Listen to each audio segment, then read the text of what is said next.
You ever seen a painting so powerful that it punches you in the gut and makes your brain do backflips? That's Guernica. Back in 1937, Picasso wasn't just chilling and doodling abstract faces for fun. Nah, he was mad.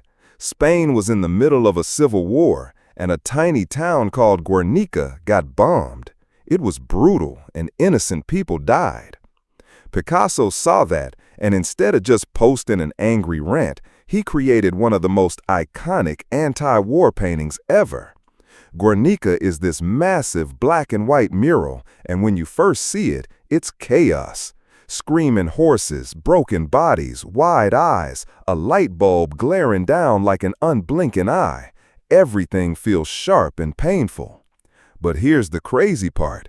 Even in all that chaos, you can't look away. Picasso wasn't just painting random shapes. Every piece of Guernica is like a scream against war, a reminder that behind the headlines and the big political tack. And you know what makes it even more insane? Picasso did this in 1937, long before social media, when people didn't have viral hashtags to spread awareness. This painting became a symbol of peace, resistance, and the brutal reality of war. Want to hear how Guernica changed the art world forever and turned Picasso into an unstoppable force for truth? Okay, so why did Guernica become that painting people can't stop talking about? Because Picasso didn't just paint for the aesthetic, he dropped a whole mic on war. Guernica became a timeless protest, shouting at every warmonger, "Bruh, can you not?" It turned Picasso from that dude who paints weird faces into the voice of human conscience. Suddenly, Picasso wasn't just selling art. He was calling out the world's nonsense in black, white, and screaming gray. And here's where it gets juicy. You know how some people think Beyoncé is in the Illuminati? Well, Guernica has conspiracy theories too. Some folks said, A, Picasso hid secret codes inside Guernica to spy on the Nazis. B, the horse in the painting was a secret symbol for Spanish freedom. C, the light bulb was Big Brother watching dictators. Here's the best part. Hitler and his people were legit scared of this painting. They knew Guernica wasn't just a painting. It was a mirror showing the world the ugliness of what they were doing. That's why, for a long time, Guernica wasn't even allowed to be displayed in Spain until democracy came back. Imagine making a painting so powerful that dictators are afraid of a canvas. That's Picasso-level savage.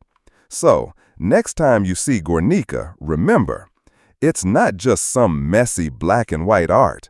It's Picasso screaming, "Stop killing each other," and the world actually listening.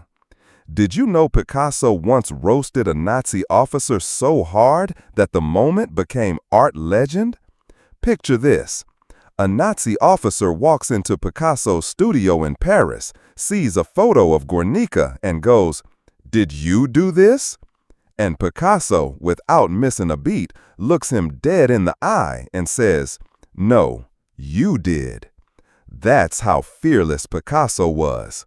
He used art to throw the truth in the face of power. No fancy speech, no fighting, just a cold, savage reminder that war destroys and art remembers. And here's what's even crazier. Guernica became a weapon for peace. A, it toured around the world like a rock star, raising money for Spanish refugees. B, it became the symbol for anti-war movements. C, protesters in different countries would print Guernica on banners to say, "This is what war does, and we will not forget." Even decades later, the painting keeps showing up when the world needs to be reminded that war is ugly and we should do better. At the United Nations, there's even a giant tapestry of Guernica near the Security Council chamber. One time in 2003, when they were about to announce the Iraq War, they literally covered it up with a curtain so it wouldn't appear in the background on TV. Imagine your painting being so real that world leaders have to hide it before announcing war. That's how powerful Guernica is. So, next time someone says, art can't change the world, remember Picasso.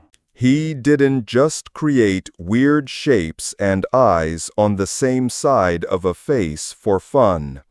He created Guernica, a painting that continues to speak for the people, scare dictators, and call out injustice.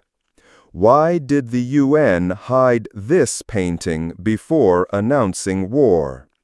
If you want more stories about how art shook the world and made tyrants sweat, smash that follow, drop a palette in the comments, and tag a friend who needs to see why Picasso was a real savage.